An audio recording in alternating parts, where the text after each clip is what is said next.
Hello बच्चों, good morning.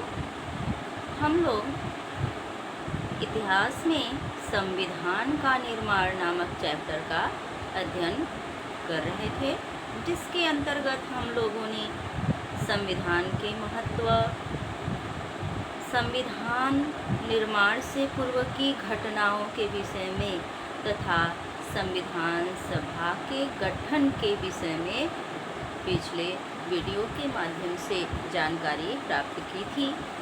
आज का हमारा टॉपिक है संविधान सभा स्वतंत्र संप्रभु गणराज्य की घोषणा।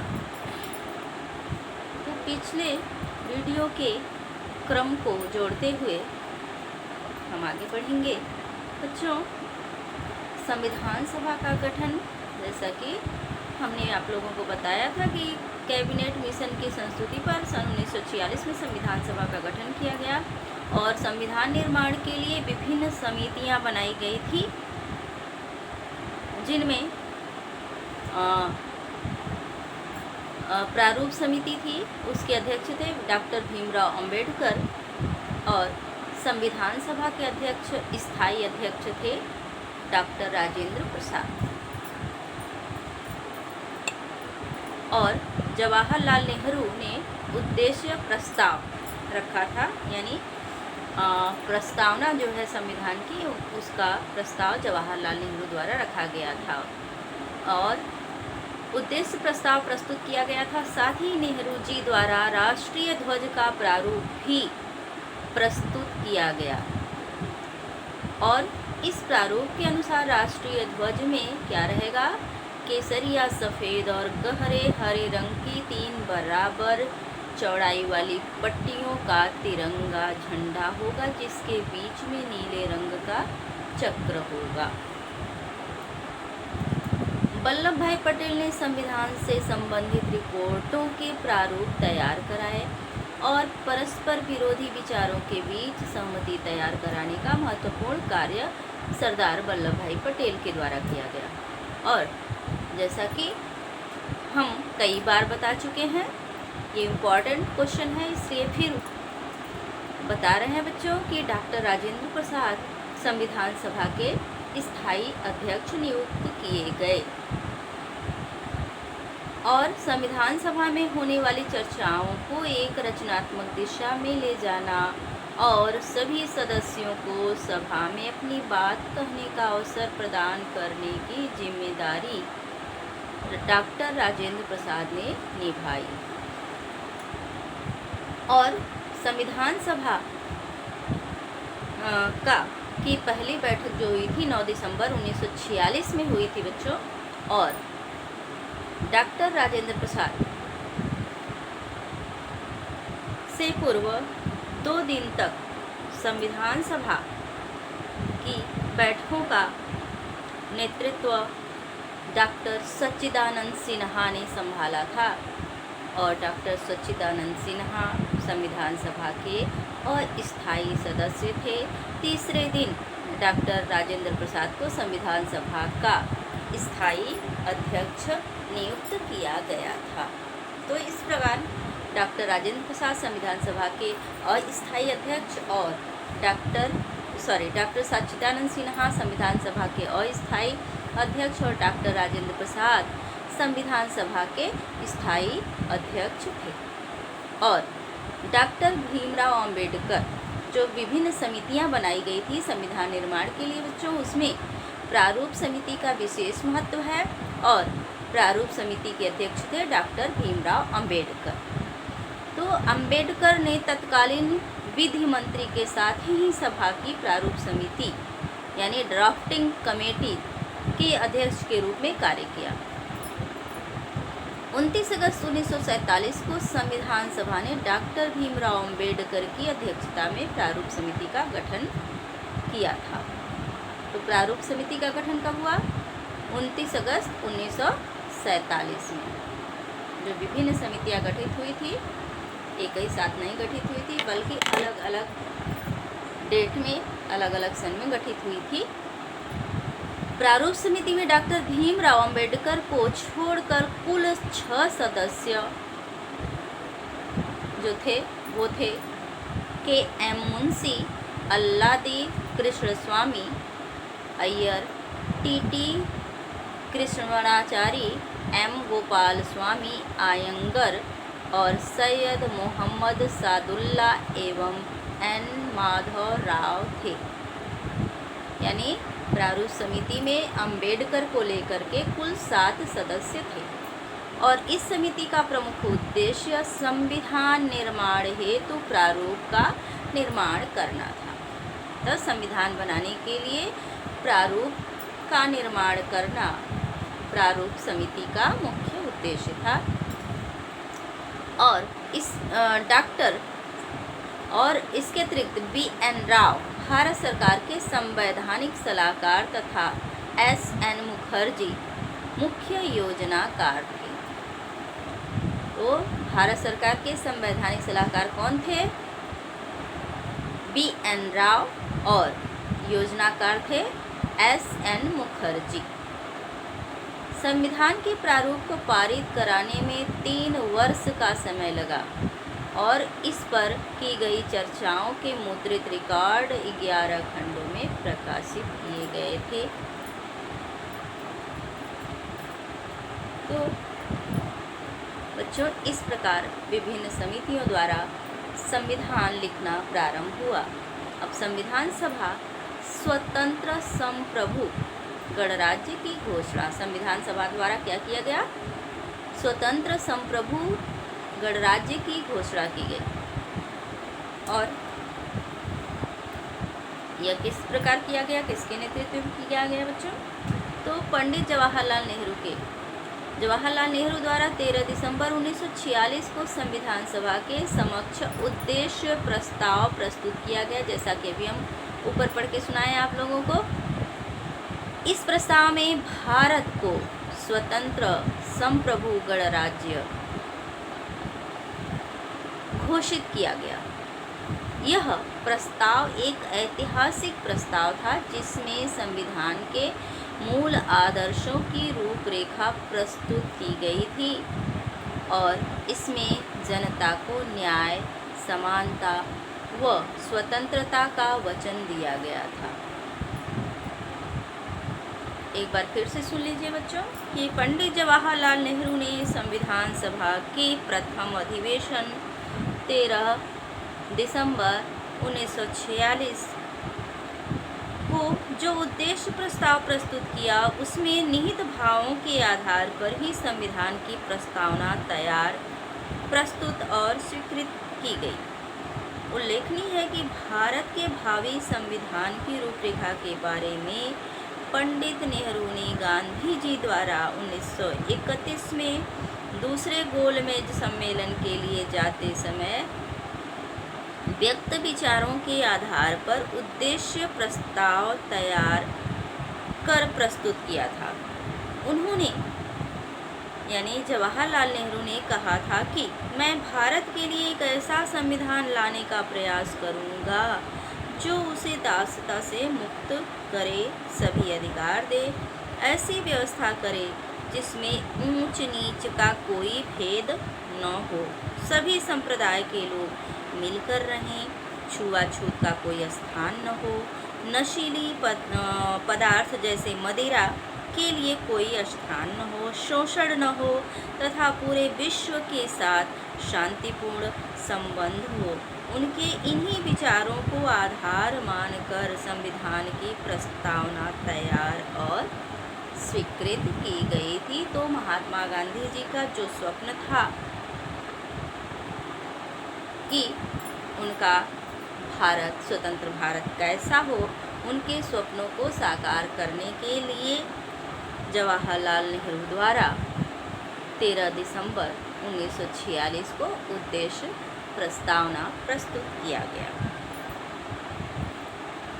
और अल्पसंख्यकों, जनजातीय क्षेत्रों, दलित तथा अन्य पिछड़े वर्गों के लिए भी अधिकार संरक्षित किए गए थे। उद्देश्य प्रस्ताव प्रस्तुत करते समय नेहरू जी ने संविधान के आदर्श और प्रस्ताव किन्हीं अन्य देशों से न लेकर के अपने तरीके से तैयार करने पर बल दिया था।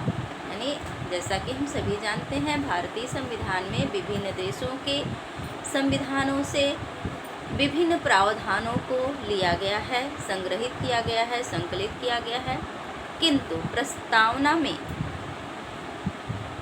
जवाहरलाल नेहरू का यह जोर था कि उद्देश्य प्रस्तावना क्या हो, अन्य देशों से न लेकर के अपने तरीके से तैयार करने पर बल दिया था। यानी अन्य देशों की संविधानों की नकल न हो, बल्कि अपने से तैयार किया गया उद्देश्य प्रस्तावना हो। नेहरू जी के अनुसार भारतीय संविधान का उद्देश्य यह होगा कि लोकतंत्र के उदारवादी विचारों और आर्थिक न्याय के समाजवादी विचारों का एक दूसरे में समावेश हो और इन विचारों की रचनात्मक व्याख्या हो। संविधान सभा के कम्युनिस्ट सदस्य सोमनाथ लाहिड़ी संविधान सभा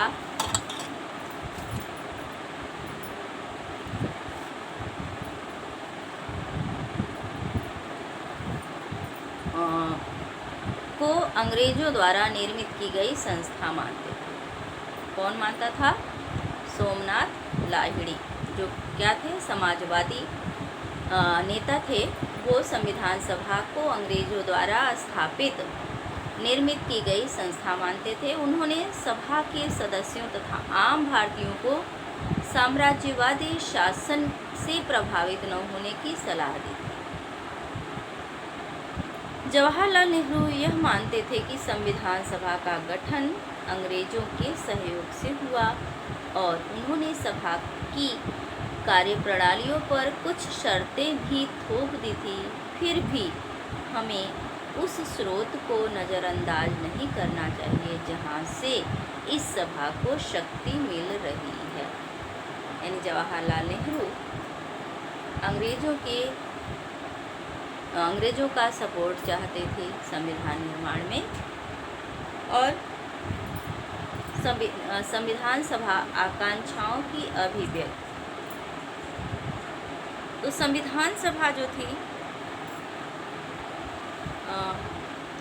संविधान में वर्णित प्रस्तावना जो थी उसका मूल रूप इस प्रकार है कि हम भारत के लोग भारत को एक संप्रभु, संपूर्ण प्रभुत्व संपन्न लोकतंत्रात्मक गणराज्य बनाने तथा उसके विश्वास समस्त नागरिकों को सामाजिक, आर्थिक और राजनीतिक न्याय, विचार अभिव्यक्ति, विश्वास, धर्म और उपासना की स्वतंत्रता, प्रतिष्ठा एवं अवसर की समता प्राप्त कराने तथा उन सब में व्यक्ति की गरिमा और राष्ट्र की एकता सुनिश्चित करने वाली बंधुता बढ़ाने के लिए दृढ़ संकल्प होकर अपनी इस संविधान सभा में आज दिनांक 26 नवंबर 1949 मिति मार्गशीर्ष शुक्ला सप्तमी संवत 2006 विक्रमी को एतद द्वारा इस संविधान को अंगीकृत, अधिनियमित और आत्मसमर्पित करते हैं। 1976 में 42वें संविधान संशोधन द्वारा प्रस्तावना के मूल रूप में परिवर्तन कर कुछ नए शब्दों का समावेश किया गया। इसका संशोधन अंश इस प्रकार है। अभी हमने जो पढ़ा था, आप लोगों को बताया, वह था संविधान की प्रस्तावना, जो मूल प्रस्तावना थी। और 1976 में 42वें संविधान संशोधन द्वारा जो प्रस्तावना में परिवर्तन किया गया, उसके बाद भारतीय संविधान की प्रस्तावना इस प्रकार थी बच्चों। हम भारत के लोग भारत को एक संपूर्ण प्रभुत्व संपन्न समाजवादी, पंथ निरपेक्ष, लोकतंत्रात्मक गणराज्य बनाने तथा उसके समस्त नागरिकों को सामाजिक, आर्थिक, राजनीतिक, न्याय, विचार अभिव्यक्ति, विश्वास, धर्म और उपासना की स्वतंत्रता, प्रतिष्ठा एवं अवसर की समानता प्राप्त कराने तथा उन सब में व्यक्ति की गरिमा और राष्ट्र की एकता एवं अखंडता सुनिश्चित कराने वाली बंधुता बढ़ाने के लिए दृढ़ संकल्प होकर अपनी इस संविधान सभा में आज तारीख 26 नवंबर 1949 मिति मार्गशीर्ष शुक्ला सप्तमी संवत 2006 विक्रमी को एतद द्वारा इस संविधान को अंगीकृत, अधिनियमित और आत्मसमर्पित करते हैं। पहले केवल संपूर्ण प्रभुत्व संपन्न लोकतंत्रात्मक गणराज्य की परिकल्पना की गई थी। अब इसमें क्या जोड़ा गया? 42वें, ये हायर लेवल पर क्वेश्चन किया जाता है बच्चों। 42वें संवैधानिक संशोधन द्वारा भारतीय संविधान की प्रस्तावना में क्या जोड़ा गया? तो ध्यान से सुन लीजिए क्या क्या जोड़ा गया था। मूल संविधान में क्या था कि संपूर्ण प्रभुत्व संपन्न लोकतांत्रिक गणराज्य की परिकल्पना करते हैं। अब यानी 1976 में 42वें संवैधानिक संशोधन द्वारा जो प्रस्तावना में जोड़ा गया वह था समाजवादी, पंथनिरपेक्ष और अखंडता। ये 3 नए शब्दों का समावेश 1976 में 42वें संवैधानिक संशोधन द्वारा भारतीय प्रस्तावना में किया गया। यानी धर्मनिरपेक्ष गणराज्य, जो हमारा देश धर्मनिरपेक्ष देश कहलाता है, यह संविधान की प्रस्तावना में 1976 में जोड़ा गया था। और साथ ही समाजवादी और समाजवादी, पंथनिरपेक्ष और अखंडता 3 शब्द जो है, तो ये 3 शब्द यानी समाजवादी, पंथनिरपेक्ष और अखंडता, ये तीनों शब्द 1976 में संविधान में 42वें संविधान संशोधन के द्वारा जोड़ा गया। इससे यह स्पष्ट कर दिया गया कि भारत एक समाजवादी एवं धर्मनिरपेक्ष लोकतांत्रिक गणराज्य है। तो बच्चों, इस प्रकार आप लोग याद रखिएगा, भारत की मूल संविधान की मूल प्रस्तावना में 3 शब्द 1976 में 42वें संवैधानिक संशोधन के द्वारा जोड़े गए और इस प्रकार प्रस्तावना जो है नए रूप में अब जो प्रस्तावना है संविधान की वो नए रूप में परिलक्षित होती है। संविधान सभा आकांक्षाओं की अभिव्यक्ति, हमारा टॉपिक क्या है? संविधान सभा आकांक्षाओं की अभिव्यक्ति। तो संविधान सभा स्वतंत्रता आंदोलनकारियों की आकांक्षाओं की अभिव्यक्ति का साधन थी। 19वीं सदी में भारत में लोकतंत्र, समानता तथा न्याय जैसे आदर्शात्मक तत्व सामाजिक संघर्षों से गहरे रूप से संबंधित थे। इसी समय कुछ विशिष्ट समाज सुधारक जैसे विवेकानंद, ज्योतिबा फुले आदि के प्रयासों द्वारा समाज सुधार कार्यों के माध्यम से समाज में नई चेतना जागृत की गई और यह चेतना सामाजिक संघर्ष को कम करने और राष्ट्रीय आंदोलन को बल प्रदान करने में महत्वपूर्ण कदम सिद्ध हुई। प्रतिनिधित्व की मांग बढ़ते जाने के कारण ही अंग्रेजों को एक के बाद एक संवैधानिक सुधार करने पड़े प्रांतीय सरकारों में भारतीयों की भागीदारी बढ़ाने के लिए वर्ष 1919 और 1935 के अधिनियम पारित किए गए। यह ब्रिटिश सरकार की मजबूरी थी। राष्ट्रीय आंदोलन जो तीव्र गति से आगे बढ़ रहा था, तो भारतीयों को शांत कराने के लिए, आंदोलन को दबाने के लिए अंग्रेज सरकार विभिन्न अधिनियम पारित की, जिसमें से 1919 का अधिनियम, 1909 का अधिनियम और 1935 का भारत शासन अधिनियम महत्वपूर्ण है।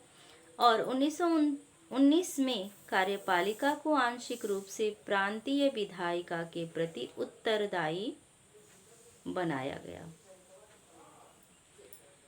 और 1935 के गवर्नमेंट ऑफ इंडिया एक्ट के अनुसार उसे लगभग पूरी तरह से विधायिका के प्रति उत्तरदायी बनाया गया।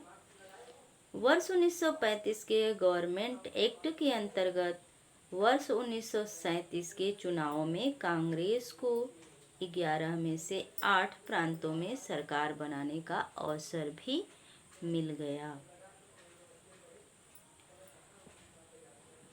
संविधान सभा अधिकारों का निर्धारण हमारा अगला टॉपिक है।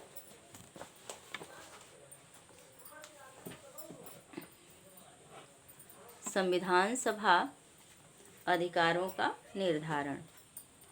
संविधान सभा में नागरिकों के अधिकारों के संबंध में अनेक मतभेद थे। जैसे सदस्यों में सामान्य नागरिकों के अधिकारों, पीड़ित समूहों तथा अल्पसंख्यक समूहों के अधिकारों से संबंधित मतभेद। इसीलिए नेहरू जी ने अपने एक भाषण में जनता की इच्छा, विल ऑफ द पीपल को सर्वोपरि बताया। 27 अगस्त 1947 को मद्रास के बी पोकर बहादुर ने भी पृथक निर्वाचिका का समर्थन किया। किसने? बी पोकर बहादुर द्वारा पृथक निर्वाचिका का समर्थन किया गया। सरदार वल्लभ भाई पटेल ने पृथक निर्वाचिका की मांग को ऐसी अव्यावहारिक मांग बताया जिसने एक समुदाय को दूसरे समुदाय के विरुद्ध खड़ा कर दिया। यही मांग राष्ट्र के विभाजन का कारण भी बनी। पृथक निर्वाचिका की मांग को अस्वीकार करते हुए पंडित गोविंद बल्लभ पंत ने कहा कि यह प्रस्ताव न केवल राष्ट्र के लिए अपितु अल्पसंख्यकों के लिए भी खतरा है। समाजवादी एन.जी. रंगा के अनुसार अल्पसंख्यक शब्द की व्याख्या आर्थिक स्तर पर की जानी चाहिए। वे संविधान में प्रत्येक व्यक्ति को कानूनी अधिकार देने और उसकी सीमाओं को चिन्हित करने के पक्ष में थे। राष्ट्रवादियों द्वारा इन सभी धारणाओं के पीछे मुख्य उद्देश्य यह था कि वे राजनीतिक एकता और राष्ट्र की स्थापना के लिए प्रत्येक व्यक्ति को राज्य के नागरिक के रूप में स्थापित करना चाहते थे। वर्ष 1949 तक संविधान सभा के अधिकतर सदस्यों द्वारा यह विश्वास जताया गया कि अल्पसंख्यकों को पृथक निर्वाचिका के स्थान पर लोकतांत्रिक व्यवस्था में सक्रिय भागीदारी करनी चाहिए, जिससे उन्हें निर्णायक मंच उपलब्ध हो सके। आदिवासियों के संबंध में जयपाल सिंह का दृष्टिकोण। आदिवासी समूह के प्रतिनिधि जयपाल सिंह के अनुसार आदिवासियों को 6000 साल से अपमानित और उपेक्षित किया जा रहा है। इस समाज का इतिहास भारत के गैर मूल निवासियों के द्वारा लगातार शोषण का इतिहास रहा है, इसलिए उन्हें संरक्षण की आवश्यकता है।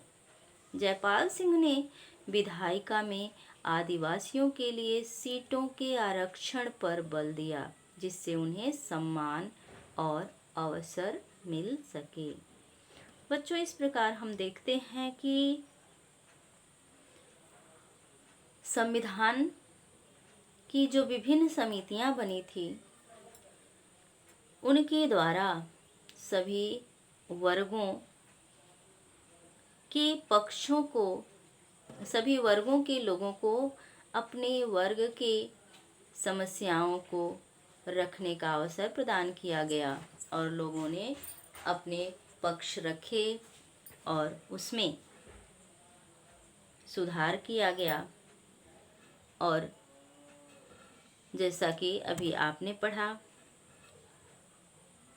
कि मद्रास के बी पोकर ने पृथक निर्वाचिका की मांग की और सरदार वल्लभ भाई पटेल ने इसका विरोध किया, इसे अव्यावहारिक बताया। गोविंद वल्लभ पंत ने इसे राष्ट्रहित के लिए ही नहीं अपितु अल्पसंख्यकों के लिए भी खतरा माना और समाजवादी जीरंगा अल्पसंख्यक शब्द की व्याख्या आर्थिक स्तर पर की जानी चाहिए, ऐसा मांग किए। इसी तरह से राष्ट्रवादियों द्वारा सभी धारणाओं के पीछे मुख्य उद्देश्य था कि राजनीतिक एकता और राष्ट्र की स्थापना के लिए प्रत्येक व्यक्ति राज्य के नागरिक के रूप में स्थापित हो।